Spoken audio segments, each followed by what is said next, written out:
everybody. I thought I would come on here and give you my IVF update. It's been a little longer than 2 weeks. It's been, my lighting's going weird. It's been closer to a month since I did my transfer, and I was going to come on here with the blood test results, but I just didn't really believe them. Because I had my ectopic pregnancy, like even right now I'm still not 100% sure. So basically, starting 8 days past my transfer, I started taking pregnancy tests, which is super early, but I needed to ease my mind. So I started taking tests, and they were positive, very, very light, very faint positives, but they were positive, and they kept getting darker and darker. So I was thinking, okay, maybe it worked. And I even took them right up till the day of my blood test. I took one that morning, and it was fairly dark, so I thought, well, maybe I'm pregnant. And it's pretty bad when you can look at a pregnancy test and not even believe you're pregnant because of what happened with my ectopic. So anyway, I went and got the blood test. My level was 283, and they said they like to see anything over 270. So they said that my number was good, but because of my ectopic, they wanted me to do another blood test in a couple days. So my first blood test was on Saturday, July 25th, and then my next blood test was on the Monday, and it was 526. So it hadn't doubled, but it was close.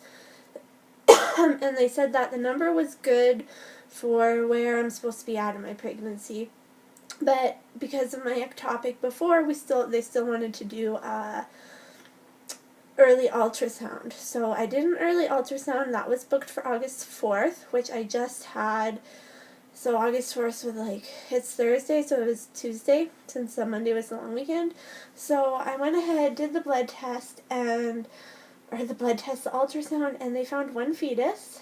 And there was a little heartbeat flicker, so that was good. So the other one didn't attach, so it's kind of weird to be, you're like, can you go away?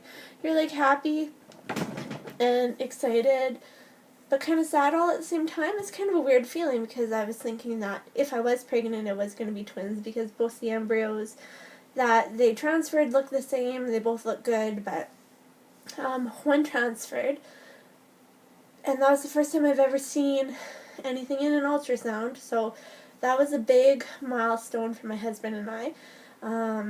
But they didn't see anything in my other tube or anything outside the uterus, but it could have been too early to see a mass. So the other embryo either dissolved or it went up into my tube. So I still have a fear of that. So it's hard. It's like I want to be excited.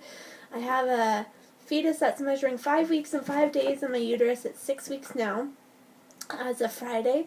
So 6 weeks pregnant, but then I started researching miscarriages after you see a heartbeat and all that, and you can totally psych yourself out. So anyway, I have another ultrasound booked in 2 weeks. I think it's August 14th or something. I don't remember, but it's somewhere around there. And it's for 7 weeks, and the ultrasound tech was like, well, usually you do one around 10 weeks. And then I explained that the fertility specialist office wants me to get a 7-week one. I'm at ectopic risk. This is an IVF pregnancy. And they're like, oh, okay, that makes sense. So anyway, I booked it. But the stressful thing is I still don't have a maternity doctor yet.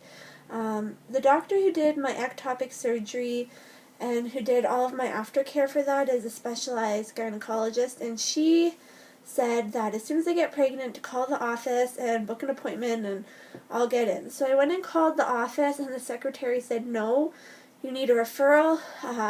You were her patient for something else. Now that you're pregnant, it's not the same.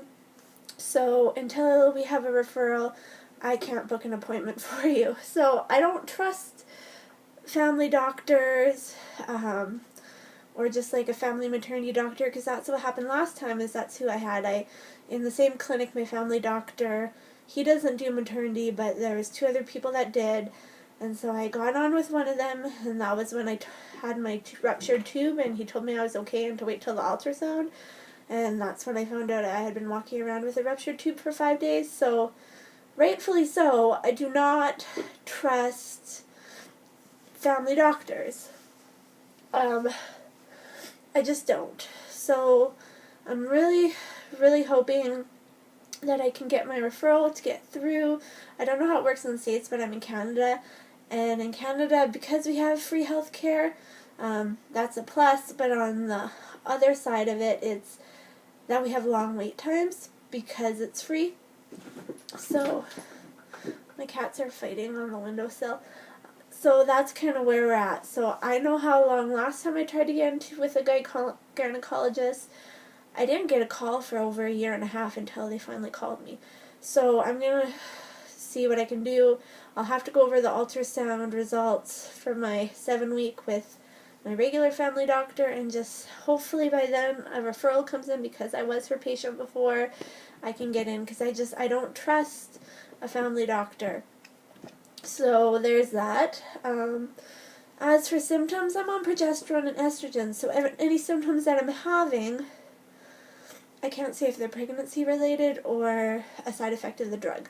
So I've had like cramping, which the fertility doctor who I saw after my first ultrasound, and they basically discharged me now, but said cramping can be normal as long as there's no spotting. And I mean, I've had like tender breasts and just really tired. Not really any food aversions or anything. Not really any cravings.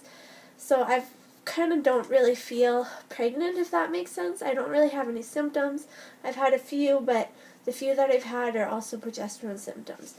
So I'm just gonna hang in there, take it day by day, stay positive. My sister just had her baby on Thursday, and we had, so a week ago, the baby's a week old now, and we had a family reunion this last weekend, which is why I haven't filmed any videos. I also wanted to wait till my ultrasound too. So my husband he took it so hard when she had her kid, and it's just because at that point we hadn't had the ultrasound yet, so we didn't know if this positive pregnancy blood test was even going to lead to anything. So he hasn't actually seen her or the kid yet, so he ended up coming to the family reunion after she would leave, because she'd only be there for a little bit just because she had a newborn 3 and 4 day old baby. And that's just what he needed to do. I went inside, held the baby, and put on a smile, and I mean, I am happy for her, but it's hard seeing her. She's my younger sister, and it was an accident, and just seeing her with her baby and just thinking, like, is this ever gonna happen for me? And so it's really rough. It's been a rough week. So, like, very happy for her, but it's just really, really hard. And if any of you guys have been through fertility issues, you'll get what I'm saying. The other thing, I guess, is I'm having terrible allergies, but I can't take any allergy pills because I'm pregnant.